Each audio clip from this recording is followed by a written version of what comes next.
you can settle this in yourself, that you are supposed to win, that whatever battle you're going through, you're supposed to have victory in it, then you know that all you have to do is whenever the things look like they're really tough, all you have to do is stand.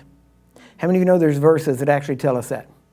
Having done all to stand, stand. Isn't that what he says? Stand therefore, right? Over and over again, he says, stand, stand, stand.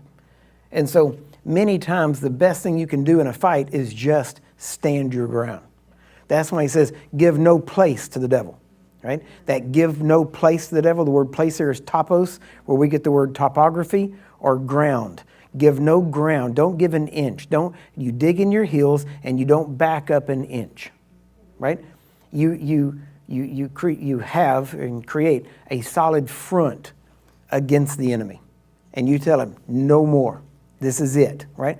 You ever notice when it talks about God being our hiding place, you ever notice what kind of hiding place it always mentions? He is my fortress, my strong tower. He's my strong fortress. You ever hear that? You ever notice fortresses are solid? They don't move, right? You never see a fortress on wheels, right?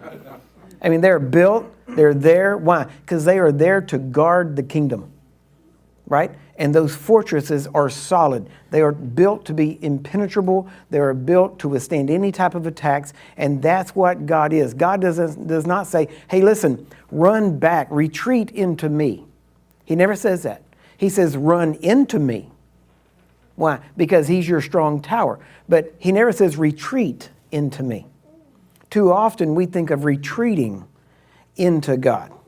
No, we don't retreat. Most of you have not got on the battlefield to the front lines. And let me tell you, where do you build outposts? Where do you build fortresses?